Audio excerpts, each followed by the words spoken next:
मेरे प्रिय छात्र छात्राओं और आदरणीय अभिभावकों का सबके अच्छे स्वास्थ्य की कामना करते हुए मैं ईश्वर से ही प्रार्थना करता हूँ कि आप सभी सकुशल हों। आज मैं कक्षा 10वीं के विद्यार्थियों को वाक्य के भेद यानी रचना के आधार पर वाक्य के कितने भेद होते हैं उस पर चर्चा करूंगा। लेकिन चर्चा करने से पूर्व मैं अपने प्रिय विद्यार्थियों से यह जानना चाहूंगा कि आप जानते हैं कि वाक्य क्या होता है, वाक्य किसे कहते हैं, वाक्य की रचना कैसे होती है। ये सारे प्रश्न जैसे ही हम इस विषय पर चर्चा करने जाते हैं हमारे मन में उठते हैं। क्या है वाक्य। तो सबसे पहले यह जानना जरूरी है हमारे लिए कि वर्ण या अक्षर क्या है, किस प्रकार वर्ण या अक्षरों के मिलने से शब्द बनते हैं, शब्द किस प्रकार अर्थ की अभिव्यक्ति करते हैं, और जब शब्दों का यही एक समूह या बहुत सारे शब्द जब एक निश्चित क्रम में एक दूसरे से जुड़ते हैं और सार्थक अर्थ की अभिव्यक्ति देते हैं तब जाकर वाक्य बनता है। तो हम लोगों ने क्या देखा कि सबसे पहले वर्णों का एक समूह होता है, जो सार्थक समूह होता है, वह शब्द बनाते हैं और शब्दों का जो एक सार्थक समूह है जो एक निश्चित क्रम में उनका प्रयोग किया जाता है उसके बाद वाक्य बनता है। आज हमारा विषय है रचना के आधार पर वाक्य के भेद। क्या है हमारा विषय? रचना के आधार पर वाक्य के भेद।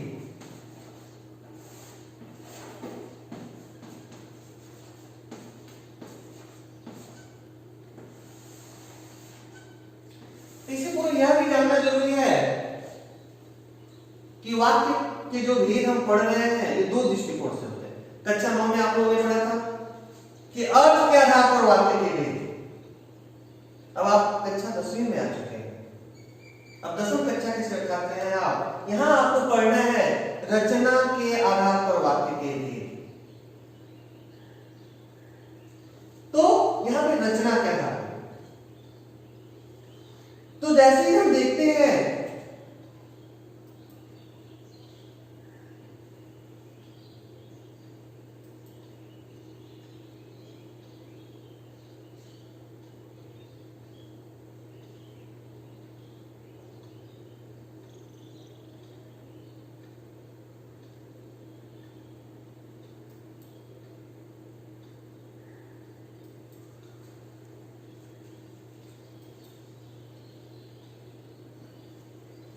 शब्द समूह का वह सार्थक विन्यास जिसके द्वारा अर्थ और भाव को पूर्ण तथा स्पष्ट प्रकटीकरण हो उसे हम वाक्य कहते हैं। जैसे कि मैंने बताया है कि यहां पर वाक्य क्या है, तो शब्दों का सार्थक समूह है जो निश्चित क्रम में प्रयोग किया गया है और एक सार्थक अर्थ की अभिव्यक्ति देता है।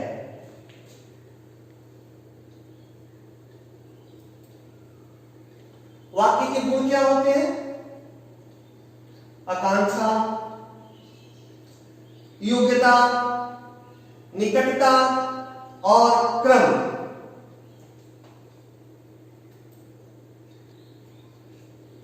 अब आकांक्षा क्या है? सामान्यतः आकांक्षा का अर्थ क्या कहते हैं कि किसी पद को सुनकर उसका भाव ग्रहण करने के लिए अन्य पद को सुनने की उत्कंठा उत्पन्न होने को हम आकांक्षा कहते हैं। आकांक्षा का अर्थ हम लोग सामान्य अर्थ में जानते भी हैं, इच्छा, चाहत। तो यहां पर क्या है? व्याकरण के दृष्टिकोण से किसी पद को सुनकर, यानी जब किसी शब्द को सुनते हैं, किसी पद को सुनते हैं तो उसके भाव को ग्रहण करने के लिए हमारे मन में क्या होती है? एक जिज्ञासा, एक तीव्र इच्छा जागृत हो जाती है। उसे ही हम कहते हैं आकांक्षा। जैसे जैसे एक शब्द का प्रयोग किया गया है, बोला गया कि नाचती है। क्या पूछा गया? नाचती है। किसी मित्र ने कहा आपको, किसी सखा ने कहा, या कहीं से भी जैसे आपके सब काम में पड़े सिर्फ आखिरी शब्द क्या? नाचती है। अब तो प्रश्न उठता है कौन नाचती है? तो देखिए यहाँ पर है श्वेता नाचती है, तो यहाँ पर क्या जो मन में प्रश्न उठा था कौन नाचती है, उसका उत्तर क्या होगा, श्वेता नाचती है। ये था आकांक्षा। दूसरा क्या है, योग्यता। योग्यता किसे कहते हैं समझ में, ये योग्यता शब्द कहां है से है, योग्य से बना है योग्यता। आप लोग प्रत्येक में पढ़ते हुए आ रहे हैं, पिछले क्लास में क्या पढ़ा था आपने कि जो शब्दांश किसी मूल शब्द के अंत में लगकर उस शब्द के अंत में परिवर्तन ला देते हैं उसे हम कहते हैं प्रत्यय। वहां आपने क्या लिखा, योग्य धनता, यहां क्या लिखा, योग्यता। यानी वाक्य के अर्थ में असंभव अथवा असंगत बात प्रकट नहीं होनी चाहिए। जैसे यहां पे लिखा है मदन अग्नि से गीला हो गया, क्या ये संभव है? मदन क्या अग्नि से गीला हो सकता है, या अग्नि में जलकर स्वाहा हो सकता है? यानी यहां पर क्या गया, वाक्य की योग्यता को ध्यान में नहीं रखा गया था। तब सही क्या होगा वाक्य, सही वाक्य होगा कि मदन पानी से गीला हो गया। अग्नि से कभी कोई व्यक्ति गीला नहीं होता है, वो जलकर स्वाहा हो जाता है, नष्ट हो जाता है, समाप्त हो जाता है। तीसरा देखिए निकटता। निकटता क्या है, जो हम बोलते करीब होना चाहिए, जुड़ा होना चाहिए। देखिए वाक्यों के पदों में निकटता अपरिहार्य है, माने ये होना आवश्यक है। जैसे राष्ट्रपति, क्या देख रहे हैं आप यहाँ पर, राष्ट्रपति, उसके बाद देख रहे हैं राजपथ पर परेड का निरीक्षण करेंगे। क्या किया गया है यहाँ पर, ये जो शब्दों का प्रयोग किया गया है, पदों का जो प्रयोग किया गया वो नहीं किया गया, दूर हो गया था। अब देखिए यहाँ पर क्या गया है, क्या किया गया, दोनों को जोड़ दिया गया, राष्ट्रपति राजपथ पर परेड का निरीक्षण करेंगे। क्रम, जो मैंने बार बार बताया, आरंभ में ही बताया कि शब्दों को उनके अर्थ और संबंध की प्रधानता के अनुसार क्रमानुसार रखना ही क्रम कहा जाता है। मैंने उसको निश्चित क्रम में सजाना, यानी निश्चित जहां पे जिस शब्द का प्रयोग होगा उसको उसी शब्द पे का प्रयोग उसी स्थान पर करना चाहिए। जैसे यहाँ पे देखिए एक उदाहरण है कि कृषक जोतता है क्षेत्र या खेत। अब यहां पर क्या है कि जैसे ही बोल रहा है कि कृषक जोतता है खेत, तो ये क्या हो रहा, गलत हो रहा, क्यों? क्योंकि यहाँ खेत जो शब्द है सही जगह पर प्रयोग नहीं किया गया। होगा क्या कि कृषक खेत जोतता है, क्या होगा नहीं सही क्रम, कि कृषक खेत जोतता है। अब अगला विषय इसी का है एक अंश, क्या कि वाक्य के घटक क्या क्या होते हैं, ये भी आप पढ़ के आ रहे हो। सातवीं आठवीं कक्षा में आपने ये पढ़ा था, उद्देश्य और विधेय। वाक्य के कौन कौन से घटक महत्वपूर्ण है, एक होता है उद्देश्य और एक होता है विधेय। तो यहाँ प्रश्न उठता है कि उद्देश्य क्या है और विधेय क्या है। क्या है उद्देश्य और क्या है विधेय? उद्देश्य क्या होता है कि जो मुख्य कर्ता होता है, जो कारक होता है, जिसका विस्तार होता है, उसको हम विधेय कहते हैं।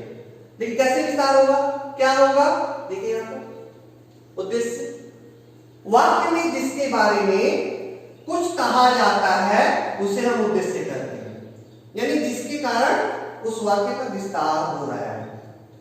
इसके अंतर्गत कर्ता और कर्ता का विस्तार आता है, जो अभी मैंने बताया था आप लोगों को। क्या होता है इसके अंतर्गत, कर्ता एवं कर्ता का विस्तार आता है। दूसरा क्या विधेय, जो अभी हम लोगों ने पूर्व में देखा, यहाँ पे क्या करता है, विधेय करता है, विस्तार कर देता है।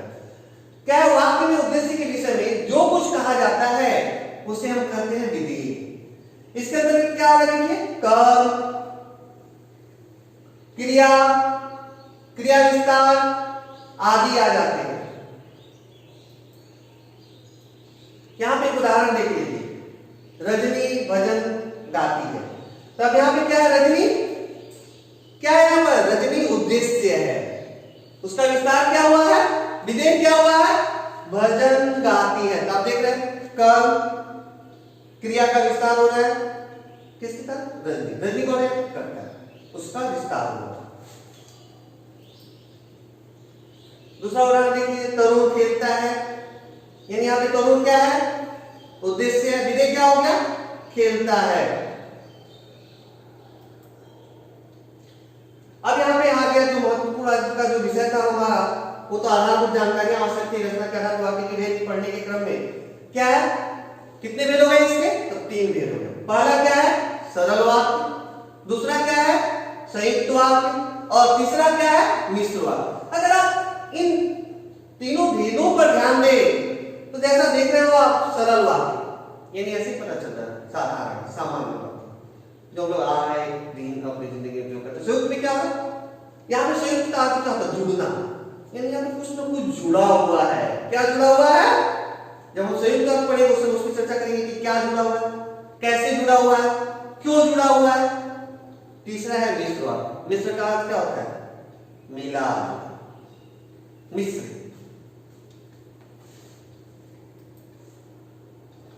तो पहला देखिए सरल वाक्य, जिन वाक्यों में एक उद्देश्य हो, एक विधेय हो और एक ही मुख्य क्रिया होती है हम उसे कहते हैं सरल वाक्य। इसमें क्या होता है? एक ही उद्देश्य होगा, जैसे था रजनी भजन गाती है, क्या हुआ? एक ही विधेय था और एक ही मुख्य क्रिया होती थी, क्या? गाना, गाती। एक और उदाहरण आप लोग देखेंगे, यहाँ पे कुछ उदाहरण दिए जा रहे हैं, जैसे राघव पतंग उड़ा रहा है, बालिकाएं विद्यालय जाती हैं। आप यहाँ पे देख रहे हैं जो हम लोगों ने पढ़ा, सरल वाक्य में क्या हुआ? यहाँ पे राघव पतंग उड़ा रहा है, उद्देश्य पतंग उड़ा रहा है, विधेय हो गया। बालिकाएं विद्यालय जाती हैं, बालिकाएं हो गया उद्देश्य, विधेय क्या हो गया? विद्यालय जाती हैं। संयुक्त वाक्य, जैसा कि मैंने पूर्व में ही आपको बताया कि शब्द में ही उसका अर्थ छुपा हुआ है। अगर हम प्रत्येक शीर्षक के अगर अर्थ को जान लें तो उस विषय को समझने में हमें बहुत आसानी होती है। जैसे आप यहाँ देख सकते हो कि जब 2 या 2 अधिक सरल वाक्य समुच्चय बोधक शब्दों के द्वारा जुड़े होते हैं उन्हें हम संयुक्त वाक्य कहते हैं। यानी यहाँ पर क्या होता है? 2 या 2 से अधिक वाक्य जो है, कौन वाक्य? कैसे वाक्य? सरल वाक्य किसके सहारे जुड़ेंगे? तो समुच्चय बोधक। ये भी पिछली कक्षा में आप लोगों ने पढ़ा है। समुच्चय बोधक शब्द क्या है, किसे कहते हैं? आप लोगों ने पढ़ा है विकारी शब्द क्या है, अविकारी शब्द क्या है। इन जो भेदों को आपने पढ़ा है शब्दों के, जो आपने पढ़ा था संज्ञा, सर्वनाम, क्रिया, विशेषण, उसका क्या पढ़ा था? क्रिया विशेषण, समुच्चय बोधक, संबंध बोधक, विस्मयादि बोधक। तो उसी में समुच्चय बोधक में आप लोगों ने पढ़ा था कि इनका काम क्या होता है? जोड़ने का काम होता है। जैसे देखिए यहाँ पे उदाहरण कुछ दिए जा रहे हैं, रात हो रही है और चांद तारे निकल रहे हैं।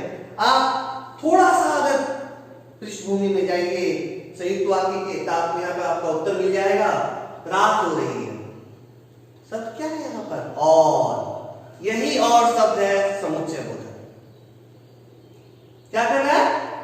दूसरा जो सरल वाक्य है, चांद तारे निकल रहे, उसको जोड़ देना है।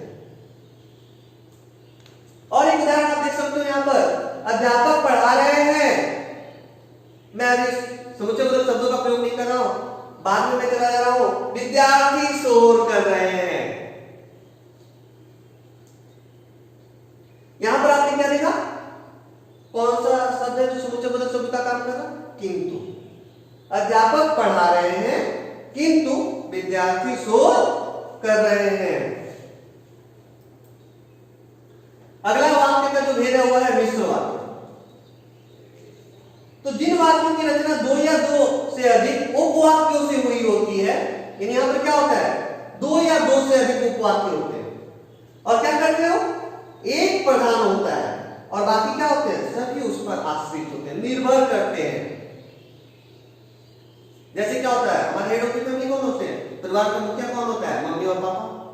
हम लोग क्या होते हैं? जितने भी परिवार के बाकी जो सदस्य हैं या दादा दादी हैं तो वो पहले हो गए, हम लोग सभी उन पर निर्भर करते हैं, उन पर आश्रित होते हैं। यहाँ पे क्या हो रहा? वाक्य क्या होता है? एक प्रधान होता है, बाकी सभी उस पर आश्रित होते हैं। तो जिन वाक्य की रचना 2 या 2 से अधिक उपवाक्यों से हुई हो और उनमें एक वाक्य प्रधान हो और दूसरा उस पर आश्रित हो, उसे हम मिश्र वाक्य कहते हैं। उदाहरण देखिए, यहां पे उदाहरण पहला देखिए आप कि सुभाष चंद्र बोस ने कहा कि दिल्ली चलो। यहां पर क्या है? सुभाष चंद्र प्रधान क्या कह रहे हैं? वो क्या करने के लिए कह रहे हैं? दिल्ली चलो। अब दिल्ली क्यों जाना है? क्या कारण है कि दिल्ली जाना है? तो यहाँ पर क्या हो रहा है, एक प्रधान उपवाक्य पे कई उपवाक्य आश्रित हो गए, निर्भर करते। दूसरा उदाहरण देखिए, यह वही लड़का है, शब्दों पे ध्यान देने की आवश्यकता है। यह वही लड़का है जो बहुत मोटा है। देखिए, यह वही लड़का है जो बहुत मोटा है। अब आश्रित उपवाक्य के भेद, यानी आश्रित उपवाक्य के भी कुछ भेद किए गए हैं। क्या है पहला, संज्ञा उपवाक्य, दूसरा क्या है विशेषण उपवाक्य, और तीसरा क्या है क्रिया विशेषण उपवाक्य। जो मैंने थोड़े पहले बताया कि जब शब्दों के भेद करते हैं तो विकारी शब्द और अविकारी शब्द दो भागों में बांट के उसके अंतर्गत या संज्ञा आप लोग पढ़ते हुए आ रहे हो कि संज्ञा किसे कहते हैं, विशेषण में आपने पूर्व कक्षाओं में पढ़ा है, और क्रिया विशेषण के बारे में। संज्ञा क्या करता है, किसी व्यक्ति वस्तु स्थान भाव आदि के नाम को संज्ञा करते हैं। विशेषण क्या है, जो विशेषता बताता है संज्ञा सर्वनाम की। क्रिया विशेषण क्या है, जो क्रिया की विशेषता बताता है। मैं इसमें विस्तार से नहीं जा रहा हूं। अगर आपके मन में कोई भी प्रश्न हो तो आप लोग अपने प्रश्नों को बाद में मुझसे पूछ सकते हो।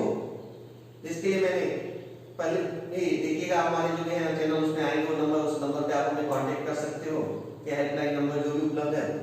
तो यहाँ पर क्या है, कितने उपवाक्य के भेद हुए हैं यहाँ से, एक संज्ञा उपवाक्य, दूसरा विशेषण उपवाक्य और तीसरा क्रिया विशेषण उपवाक्य।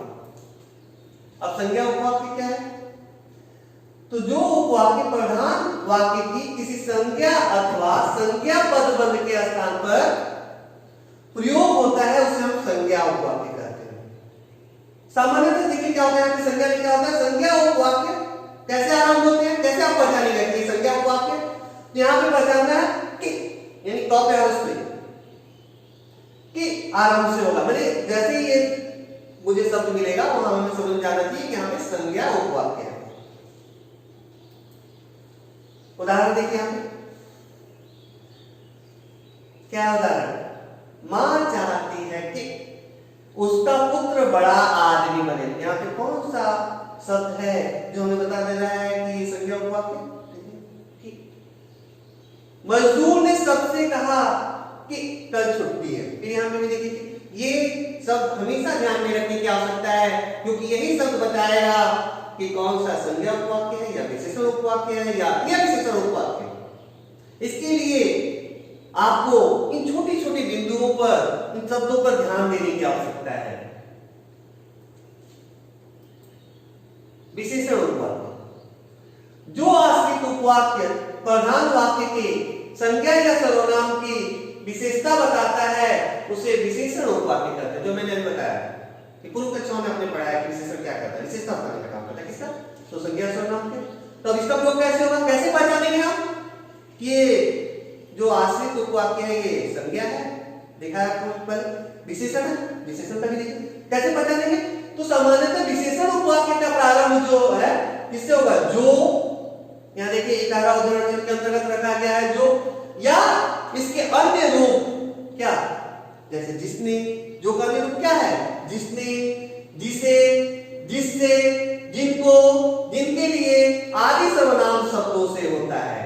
यानी विशेषण उपवाक्य को कैसे पहचानना है, तो इन सारे शब्दों को आपको ध्यान में रखना होगा कि आश्रित उपवाक्य जो है वो संज्ञा है या विशेषण है या क्रिया विशेषण है। तो ये विशेषण को पहचानने के लिए मैं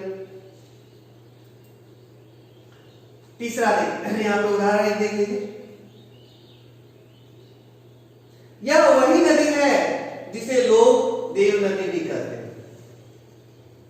दूसरा उदाहरण है, यह वही लड़की है जो कक्षा में प्रथम आई थी। तो क्या देव नदी, प्रथम, ये विशेषता बताने का काम कर रहे हैं। किसकी लड़की क्या करें, क्या हुई कि प्रथम आई। नदी कौन है, तो देव नदी है। अगर थोड़ी थोड़ी चीजों को अगर ध्यान में रखें, बिंदुओं को ध्यान में रखें, तो विषय को हम सहजतापूर्वक समझ सकते हैं।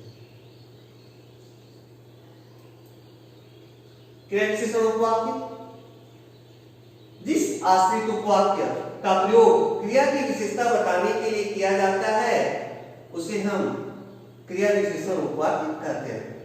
जिस आश्रित उपवाक्य का प्रयोग, जिस आश्रित, बार बार ध्यान में रखने की आवश्यकता है कि प्रधान उपवाक्य नहीं है, लेकिन ये आश्रित उपवाक्य है। इसके तीन भेद हम लोग देख रहे हैं, जिसका तीसरा भेद है क्रिया विशेषण उपवाक्य। जिस आश्रित उपवाक्य का प्रयोग क्रिया की विशेषता बताने के लिए किया जाता है उसे हम क्रिया विशेषण उपवाक्य कहते हैं। जैसे उदाहरण,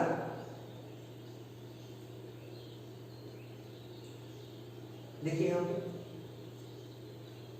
क्रिया विशेषण उपवाक्य के भी कई भेद हैं। एक कालवाचक होता है, एक स्थानवाचक होता है, एक रीतिवाचक होता है और एक परिमाणवाचक होता है और परिणामवाचक। यानी यहां पे इसके भी 5 भेद हो रहे हैं।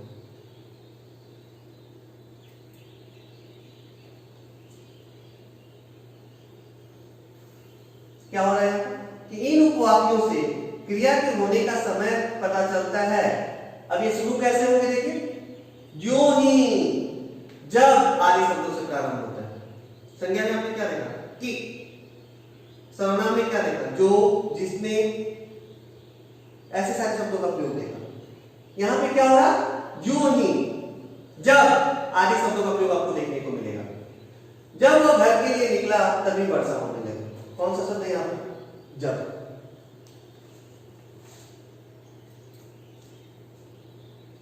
स्थानवाचक क्या है, 3 में क्या होगा,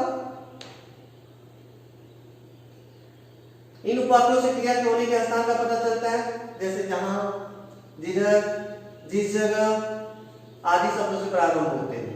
ये सारे जो हम लोगों ने पढ़ा है आश्रित विशेषण, क्रिया विशेषण के जो उपवाक्य के भेद पढ़ रहे हैं उसके अंतर्गत ये सभी चीजें आ रही हैं। वह बालक जहां खड़ा है वहां एक सरोवर है।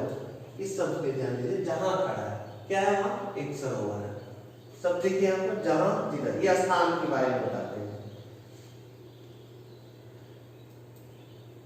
तीसरा है रीतिवाचक क्रिया विशेषण उपवाक्य। इन उपवाक्यों से क्रिया के होने के तरीके का पता चलता है, यानी जो कार्य किया जा रहा है किस तरह से किया जा रहा है, कैसे हो रहा है। तो कैसे पहचानेंगे इसे, तो जैसे, जिस तरह आदि शब्दों से प्रारंभ होते हैं।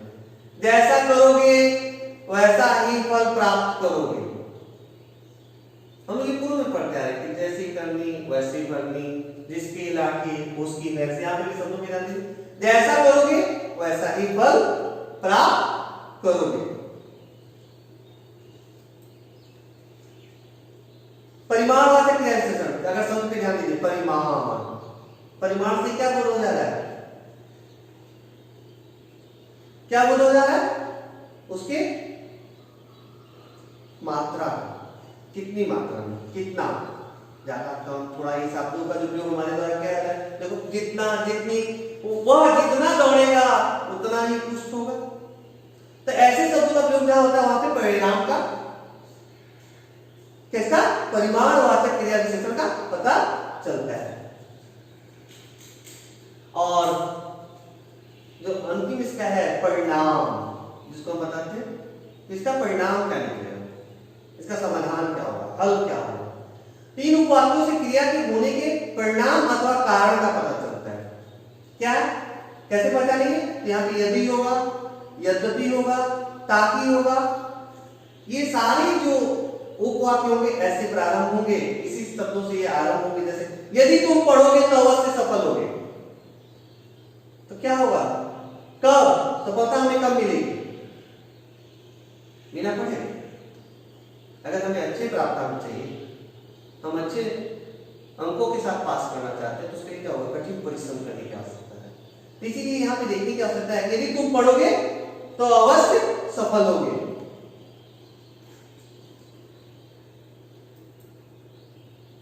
अब यहाँ पे कुछ महत्वपूर्ण बिंदुएं हैं जिसपे आप लोगों को ध्यान देने की बहुत आवश्यकता है।